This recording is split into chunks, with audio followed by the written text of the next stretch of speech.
पहले तो मैं राजस्थान की 13 लोकसभा सीटों पर शांतिपूर्वक चुनाव संपन्न। राजस्थान में 13 सीटों पर 67% से अधिक मतदान हुआ। अजमेर में मतदान की 66.61% चुका। यह आंकड़ा अभी और भी बढ़ सकता है। विभिन्न राजनीतिक दलों के समर्थक कर रहे हैं अपनी अपनी जीत का दावा। क्या लगता है आपको अजमेर से क्या ब्यूरो जीत की हेड हीरालाल संभावना है? नील की रिपोर्ट। ये तो सब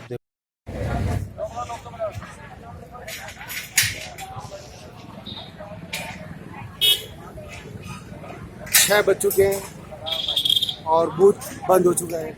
जो व्यक्ति अंदर है वही वोट देने में सक्षम है। इस समय बाहर से कोई मतदान करने के लिए अब अंदर नहीं जा पाए। आज अजमेर लोकसभा क्षेत्र के अंदर ये अजमेर दक्षिण विधानसभा क्षेत्र जो के अंतर्गत राजकीय माध्यमिक विद्यालय नाका मदार बूथ सेंटर से मैं एडवोकेट महेंद्र भाटी बोल रहा हूँ। आज सुबह से ही मतदाताओं के अंदर लोकतंत्र के इस महापर्व को लेकर के शुरू से ही बहुत ही उत्साह है। महिलाएं सहित बुजुर्ग और साथ ही प्रथम बार जो मतदान करने वाले युवा वर्ग हैं उसमें भी इस मतदान को लेकर के खासा उत्साह है। लोग बढ़ चढ़ करके इस मतदान के इस महापर्व लोकतंत्र के इस महापर्व के लिए हिंदुस्तान की जो महापंचायत है लोकसभा उसके लिए बड़े जोश से जो बढ़ चढ़ करके हिस्सा ले रहे हैं। और मैं समझता हूँ मतदाता जो है मौन है और ये बहुत अच्छी बात है। मतदाता अपने मताधिकार का प्रयोग करके जब बाहर जब आता है, मतदाता से कई महिलाओं और पुरुषों से भी जब बातचीत करी तो तब उन्होंने हंसते हुए यह कहते हुए टाल दिया, बोले भाई साहब देखिए मतदान तो गुप्त होता है। हमारा अपना मताधिकार का प्रयोग जो है हमने अपने स्वयं विवेक से किया है। ये स्वस्थ लोकतंत्र के लिए एक बहुत अच्छी परंपरा है। मैं समझता हूँ। क्या लगता है आपको इस बार लोकसभा सीट अजमेर से इसके पक्ष में जाएगी? देखिए लोकसभा सीट का जहाँ तक संबंध है आप ये देखिए बहुत ही कांटे की टक्कर रहेगी। ऊँट किसी भी करवट बैठ सकता है और युवा वर्ग को रिज्जू झुनझुनवाला जी ने बहुत ही आकर्षित किया है क्योंकि उनकी जो दो महत्वपूर्ण मुद्दों पर जो उन्होंने चुनाव लड़ा है। एक तो अजमेर के अंदर कोई भी इंडस्ट्री नहीं है तो जो वो बहुत बड़े उद्योगपति हैं। उन्होंने अजमेर की जनता से वादा किया है कि अजमेर के अंदर जो है एक बहुत बड़ी जो है अपनी इंडस्ट्री लगाएंगे। और दूसरा जो पानी की समस्या है उन्होंने कहा है कि चंबल के पानी को अजमेर तक लाया जाएगा और हो सकता है इन्हीं मुद्दों को लेकर के अजमेर की जनता जो है रिज्जू झुनझुनवाला जी के प्रति बहुत ही आकर्षित है और उनको अपना मत दे सकती है। मेरा ऐसा अनुमान है।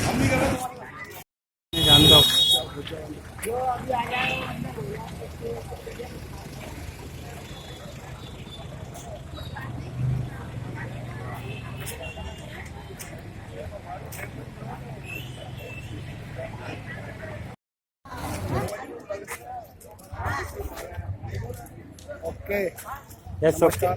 आप देख रहे हैं चाणक्य न्यूज़। आज राजस्थान के 13 जिलों में लोकसभा चुनाव लगभग संपन्न होने जा रहे हैं। 6 बजे हैं और बूथों के बाहर अभी भी लंबी कतारें हैं। कुछ व्यक्ति बूथ के बाहर हमें नजर आ रहे हैं। हम उन लोगों से बातचीत करेंगे कि उन लोगों का क्या मानना है कि इस बार राजस्थान में सरकार किसकी होगी, कांग्रेस या बीजेपी। आइए हम बात करते हैं कुछ मतदाताओं से। यहाँ का वार्ड के अंदर बड़ा शांतिपूर्वक मतदान हुआ। कोई ऐसा हरकत नहीं हुई जिससे कि आपस के अंदर कोई विवाद पैदा हो। बीजेपी के लोगों ने भी शांति मतदान किया, कांग्रेस के लोगों ने भी मतदान किया। लेकिन जो मतदान आज यहाँ पर हुआ है वो कैंडिडेट को देख करके, पार्टी को देख करके हुआ क्योंकि ये क्षेत्र कांग्रेस का है। कांग्रेस के लोगों ने बढ़ चढ़ करके इसमें भाग लिया। सारे कार्यकर्ता जितने भी कांग्रेस के हैं उन्होंने मिलकर काम किया। बीजेपी के जो कार्यकर्ता उनमें आपसी फूट है, उसका नुकसान उनको उठाना पड़ेगा। और बीजेपी के कार्यकर्ता एकजुट होकर के मेहनत से काम करते हुए और जो झुनझुनवाला जी ने जो योजनाओं का जिक्र किया है, एक तो जो रोजगारों के लिए, दूसरा चंबल के पानी के लिए, और इस कई बातें ऐसी है जो अजमेर के विकास के लिए लाभदायक होंगी। और वो युवक कार्यकर्ता हैं, पार्टी ने उनको टिकट दिया है और आज उनका माहौल बहुत अच्छा बना हुआ है। और हम पूरी उम्मीद से ये कह रहे हैं कि झुनझुनवाला कांग्रेस पार्टी से जीत के जाएंगे और हमें 41 जो वार्ड है उसके अंदर जो उन्होंने हमसे वादे किए हैं उसका कामों के, वो पूरे काम के ऊपर खरे उतरेंगे। और जितने भी ये कार्यकर्ता मेरे साथ खड़े सब कट्टर कांग्रेसी हैं, शुरू से कांग्रेस को वोट देता है और किसी भी लाभ लोगों के अंदर पार्टी को नहीं छोड़ते हैं। और कांग्रेस को ही समर्थन देते हैं, कांग्रेस को वोट दिलाते हैं। लगभग कितने वोटों से जीत का अनुमान? हमारे बूथ से कम जो लीड मिलेगी कांग्रेस को 2,500 से 3,000 के बीच में मिलना चाहिए। हमारी जो मेहनत है उसको देखते हैं। कौन कौन सी बूथ संख्या है आपकी? हमारे बूथ संख्या है 113 से लेकर के 119 है। 7 बूथ है, 7 के बूथ के ऊपर हमारी स्थिति मजबूत है और हम 7 बूथ ही जीतेंगे। शांतिपूर्ण मतदान हुआ और लगभग सुनने में आ रहा है कि 65% से ऊपर जाएगा। बहुत ही हाईएस्ट वोटिंग हुआ है और यहाँ की जनता को जो इतनी गर्मी पड़ रही थी उसके बावजूद भी वो घर से आई थे, क्या स्त्री क्या पुरुष और युवाओं ने भी बढ़ चढ़ करके मतदान के अंदर भाग लिया। और ऐसी उम्मीद है कि भारत का भविष्य है, ये युवा और जो बड़े बुजुर्ग हैं उन्होंने सोच समझ करके वोट किया है, उसके हिसाब से ही कहते केंद्र के अंदर सरकार बनेगी। और मेरा कहते बिल्कुल पूर्ण विश्वास है कि नरेंद्र मोदी जी ही कहते प्रधानमंत्री बनेंगे। जय माता दी। मेरा नाम बिहारी शरण निर्माण।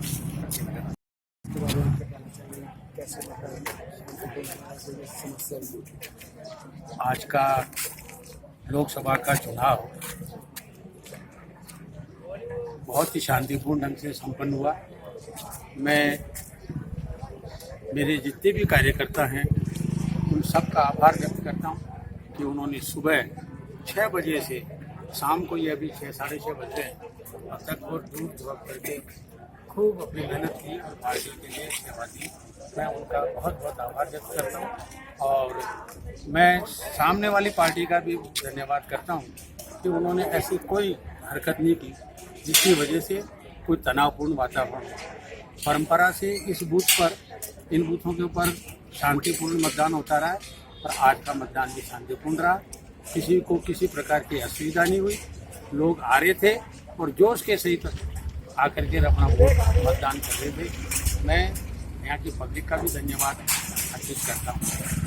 मैं आज के दिन ये विशेष रूप से कहना चाहता हूँ कि जो आज का पोलिंग हुआ और उसका अगर रुझान अपन देखें तो उसका रुझान स्पष्ट रूप से भारतीय जनता पार्टी की ओर जा रहा है।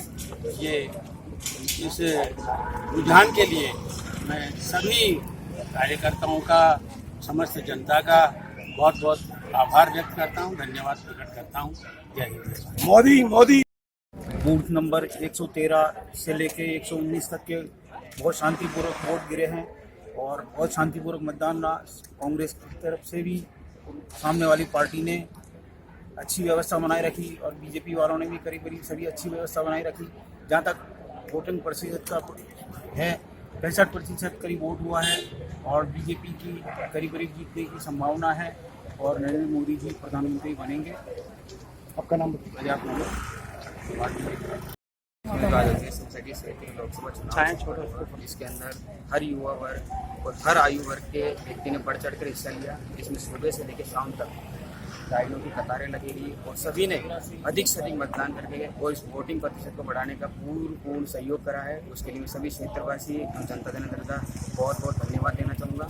और इसमें निर्वाचन विभाग की बहुत बड़ी भूमिका होती है, तो मैं उनका भी धन्यवाद देना चाहूँगा कि उन्होंने जिस तरह से यहाँ से फैसिलिटी अवेलेबल कराई थी, छायादार और पानी की व्यवस्था करी और यहाँ पे कानूनी व्यवस्था भी बहुत अच्छी थी। क्या लगता है आपको कि अजमेर में लोकसभा सीट कौन जीतेगा? जिस हिसाब से वोटिंग प्रतिशत यहाँ हुआ है उस हिसाब से जब वोटिंग प्रतिशत ज़्यादा हुआ है और 60 से अबव गया है तब तक यहाँ अजमेर संसदीय सीट से भाजपा की सरकार बनी है। और जिस हिसाब से वोटिंग हुई उससे पुनः अंदाजा लगाया जा सकता है कि एक बार पुणे नरेंद्र भाई मोदी जी की प्रधानमंत्री बनने सुनिश्चित तय है। नाम? जय हिंद, जय भारत, जय जय राजस्थान। नाम शिवा सिंह रावत, वार्ड 41 की रानीपुर। वार्ड नंबर 41 से मैं खुद बीजेपी का था, पर जो मैंने देखा बीजेपी की हालत के क्या क्या कर रहे हैं देश के अंदर, बेरोजगारी इतने लोग घूम रहे हैं, किसी का भी अभी जो झुंझुनवाल जो आया है इसने जो वायदे किए हैं बहुत अच्छा किया है और यही जीतेगा अजमेर से, तो आगे जाकर काम अच्छा करेंगे। बिशनपुर का पानी के लिए बोल दिया उन्होंने और कई जगह फैक्ट्री लगाएंगे, ये खुश हूँ मैं इस बात के लिए, अजमेर के लिए अच्छा काम करेंगे। स्थानीय जो युवाओं के बारे में सोच सकता है, जैसे अपन अभी जो रिंजू जुनवाल जी है वो युवा है जो अपने युवाओं, हमारे युवाओं के बारे में सोचेंगे। उन्होंने कहा है कि मैं युवाओं को रोजगार दूंगा। सही है, एक युवा इंसान ही युवाओं की सोच समझ सकता है, कोई और कैसे समझेगा। उन्हें पता है कि अभी रोजगार लोग कितने बैठे हैं, उन्हें पता है बेचारे ऐसे लोग बैठे हैं जिन्हें नौकरियों के लिए बेचारे परेशान होकर रह गए, नौकरियों के लिए परेशान हो रहे, पेपर फाइट कर रहे, बट उनके लिए उनके पास कुछ भी नहीं है। इतने लोग 1 लाख भर्ती के लिए कम से कम 10 करोड़ लोग पेपर मतलब फॉर्म भरते हैं, कितने लोग उसमें पास होंगे? जो बेचारे 10 लाख है वो हो जाएंगे, उसके बाद आगे क्या करेंगे वहाँ पे लोग। इसलिए रुंझुन झुंझुनवाला जी ने यही सोचा है कि हम उन युवाओं के लिए जो ये लोग नहीं दे कर पा रहे फाइट, उनके लिए हम ये फैक्ट्री वगैरह खुलवाए, रोजगार देंगे, तभी बेरोजगारी खत्म होगी, अदरवाइज ये नहीं हो सकती है। इसलिए हम चाहते हैं आप रुंझुन झुंझुनवाला जी को जिताएं और ये हमारे प्रत्याशी बने अजमेर में। धन्यवाद। सबसे पहले तो मैं पब्लिक को धन्यवाद देना चाहूँगा कि इतनी कड़ी धूप में भी पब्लिक ने पोलिंग करी और 72% आंकड़ा बहुत होता है पोलिंग के हिसाब से। तो सर्वप्रथम तो मैं पब्लिक को धन्यवाद दूंगा कि उन्होंने पब्लिक इस गर्मी को देखते हुए भी वो वोट डालना है। अब पूछिए आप क्या लगता है आपको कि क्या जीत की संभावना है? ये तो सब देखो 23 तारीख जब आएगी तभी पता पड़ेगा। हमने हमारी मेहनत करी है, उन्होंने उनकी मेहनत करी है, जो भी होगा मेहनत का अंजाम देखा जाए। हमारा ओवरऑल जो वार्ड है 42 मदार, उसका ओवरऑल जो परसेंटेज आएगा वो 57 से लेकर 60 के बीच में आएगा। नाम बताइए आप। मेरा नाम प्रशांत शर्मा है और पक्का वो तो ना भागीरथ जी आएंगे और मोदी जी की जय जयकार है और वोटिंग अच्छी तरह से हो गई, शांतिपूर्वक हो गया और 100% मोदी जी, हर घर घर मोदी, हर हर मोदी। आज दक्षिण से हमारे लोकसभा प्रत्याशी श्री भागीरथ जी चौधरी, बहुत अच्छी वोटिंग हुई है हमारे इधर और 100% वोटिंग हुई है। हमने बहुत जोरों तोरों से काम किया है सभी कार्यकर्ताओं ने और हमारी पार्षद साहब बीना जी टाक ने, मतलब हमारी तरफ से 100% वोटिंग हो रही है और मोदी जी आएंगे। हम चाहते हैं कि मोदी जी आएँ। हर हर मोदी कर रेडी। लोकसभा चुनाव में इसके बारे में क्या कहना चाहते हैं? आज वार्ड संख्या 42 के अंदर लोकसभा चुनाव हुए हैं, उसमें 5 बूथ आते हैं, 5 बूथों पे शांतिपूर्वक चुनाव हुए हैं और हमें पूर्ण विश्वास है कि 101% दक्षिण ये लोकसभा अजमेर से भागीरथ जी चौधरी की 100% जीत। क्या लगता है इस बार वापस मोदी जी बिल्कुल आएंगे मोदी जी, जो उन्होंने काम किया तो आना ही है। फ्लावर आपने सुना होगा जिसमें अभिनंदन जी को लेके आए, तो उससे भी जनता में बहुत जोश है कि ऐसा काम कोई कर नहीं सकता जो मोदी जी ने किया हमारे लिए। और हम ये चाहते हैं कि मोदी जी आए हर बार। बीना टाक, वार्ड संख्या 42 से पार्षद। ओके। अभी हम लोगों ने एक बूथ के बाहर कुछ लोगों से बात की है और परस्पर सभी लोग अपनी अपनी जीत के दावे कर रहे हैं। कुछ कांग्रेसी हैं, वह यह कह रहे हैं कि इस बार कांग्रेस लोकसभा सीट अजमेर से जीत रही है और वहीं बीजेपी समर्थक इस बात के लिए कह रहे हैं कि इस बार बीजेपी से लोकसभा सीट अजमेर को मिल रही है। अब 23 मई को ही पता चलेगा कि आखिरी नतीजे क्या आते हैं। अजमेर से ब्यूरो हेड हीरालाल नील चाणक्य के बीच हमारे कैमरामैन जी के हल्दाने के साथ। सिर्फ जी के हल्दाने।